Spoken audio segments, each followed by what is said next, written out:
হাড়ি তো ভাই ভাঙ্গে গেছে, সব খবর ফাঁস হয়ে গেল। আসিফ মাহমুদের পিএস এপিএস মোয়াজ্জেম নাকি যেন ছিল না, থাইল্যান্ডে যাওয়ার জন্য আবেদন করছে। প্রথমত হলো, থাইল্যান্ডে যাওয়ার জন্য আবেদন করতে হবে কেন? সে তো আর পিএস এপিএস নাই। বিষয় হলো, সে দুর্নীতির অভিযোগে অভিযুক্ত দুদকের দ্বারা, এবং দুদক তাকে দেশ থেকে নিষেধাজ্ঞা দিয়েছে, তার এনআইডি কার্ড ব্লক করে দিয়েছে। একবারে সব কট, বুঝতে পারতেছেন না আপনারা? এবং এইদিকে আসিফ মাহমুদও কিন্তু অন্যরকম একটা ধান্দায় ছিল, সেটা ফাঁস পেয়ে গেছে।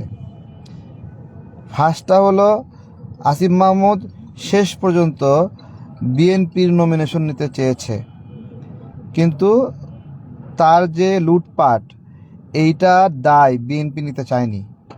এমনকি সে জামাতের সঙ্গেও এই বিষয়ে সমঝোতা করার চেষ্টা করেছে যে সে একটা বড় দলের সাপোর্টে থাকবে, কিন্তু তার নির্বাচনের বিষয়ে জামাতও গ্যারান্টি দেয়নি। দেখেন, আসিফ মাহমুদ কিন্তু গণ অধিকারের মাধ্যমে ঢাকা 12 আসনে আমি নির্বাচন করতেছি না, এই 12 আসনেই সে নমিনেশন নেওয়ার জন্য আপ্রাণ চেষ্টা করছে। সেটা নিতে চেষ্টা করছে গণ অধিকারের মাধ্যমে। গণ অধিকারও তাকে এই বিষয়ে মনোনয়ন দিছে, কিন্তু বিএনপির কাছ থেকে আসিফ মাহমুদের বিষয়ে পজিটিভ সিগন্যাল পায়নি। ফলে এই হলো, বিএনপি আসিফ মাহমুদের দায় নিতে চায়নি। একটা প্রশ্ন করেন, আমাদের তো সংস্কারের বিষয়ে একটা দাবি যে নির্বাচন করার সময় আর সরকার থেকে যাওয়ার পরে তার সম্পদের পার্থক্য কতটুকু দুদক দিয়ে তদন্ত হবে। এটা আমরা সবাই চাই না? যে আমি কি হালে আছি, পরবর্তীতে কি হালে থাকব, সেইটা আমাদের সবার দাবি না? তাই যদি হয়, তাহলে আসিফ মাহমুদ অথবা নাহিদ অথবা মাহফুজ যখন ক্ষমতা থেকে নামলো, তখন এদের অর্থনৈতিক বিষয়ে তদন্ত হলো না কেন? এর যে পিএসের নামে 300 কোটি টাকা অপরাধের একটা বিষয় বের হলো, মাত্র কয়েক মাস চাকরি করছে, এর মধ্যে 300 কোটি টাকা। চিন্তা করতে পারেন? তাহলে পিএসের যদি এই অবস্থা হয়, তাহলে পিএসের মালিকের কতটুকু অবস্থা? আপনাদেরকে একটা কথা বলি, এরা কথায় কথায় একটা যুক্তি দেয় যে ওদের জন্য নাকি আমরা কথা বলতে পারি। যে কেউ একটা কোনো জায়গায় প্রতিবাদ করলে ওই একটা যুক্তি দেয়, আমাদের জন্য আপনারা কথা বলতে পারেন, এরকম একটা। আচ্ছা, ওরা জুলাই করছে, আমরা কি মানে হলো জুন করছি নাকি? ওরা জুলাই করছে, আমরা কি মার্চ করছি নাকি? বা আমরা এপ্রিল করছি? ওরা জুলাই করছে, জনগণ জুলাই করছে। ও সেরা জুতা পরে চলতো, এরপরে 30-40 হাজার টাকা দামের জুতা পরে করে।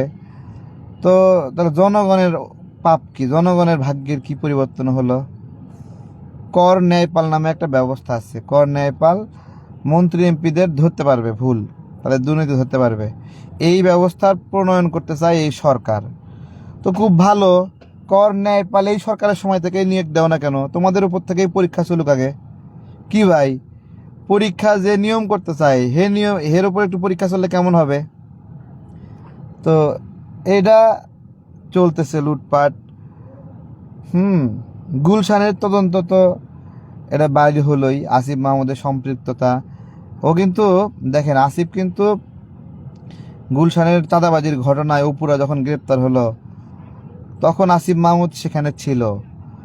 সেই বিষয়ে স্টেটমেন্ট আমরা পাইলাম, এবং বক্তব্যটা এরকম ছিল যে আসিফ মাহমুদ বাইক নিয়ে ওখানে ছিল। এখনও কিন্তু বের হয়নি যে আসিফ মাহমুদ যে ওখানে বাইক নিয়ে ছিল, সে একটা ব্যাখ্যা দিল হাঁসের মাংস খাইতে যায়, এই বক্তব্য দিয়ে দিল। বাংলাদেশের মানুষ দুর্নীতির বিরুদ্ধে তদন্ত বাদ দিয়ে হাঁসের মাংসের অনুসন্ধান শুরু করলো, তাই না? কিন্তু তার দুর্নীতির আর এই লুটপাটের আর বিষয়টা আর বের হইল না।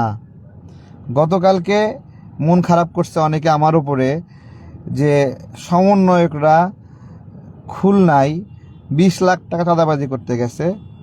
তো সারা দেশেই এই ক্যাটাগরির যারা লুটপাট করতে গেছে, চাঁদাবাজি করতে গেছে আওয়ামী ট্যাগ দিয়ে, আমি তাদেরকে স্রেফ ছোট লোক বলি। তারা একবারে ক্লাসলেস ছোট লোক, যারা এই চাঁদাবাজিটা করছে। গণ অভ্যুত্থানের জুলাইয়ের সম্মান নষ্ট করছে এরা, এই এই এই এই জুলাই খেকোরা।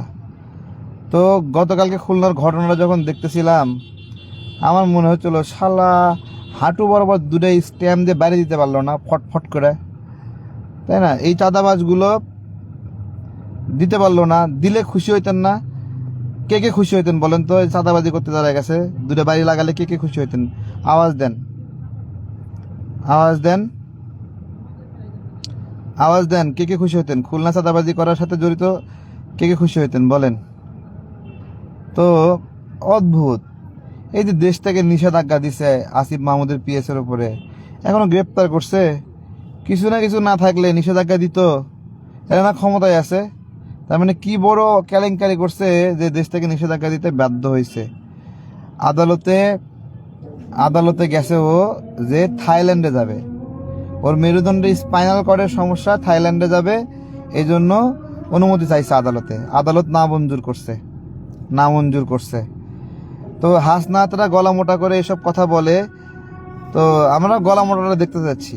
মানুষের গাড়ি লুটপাট করে, মানুষের টাকা লুটপাট করে এখন নিপীড়িত মানুষগুলোকে নির্বাচন করতে দেবে না। এই তো দেখা যাক, দেখা যাক। আদান দিচ্ছে। সবাই ভালো থাকবেন, বিদায় নিচ্ছি। আসসালামু আলাইকুম।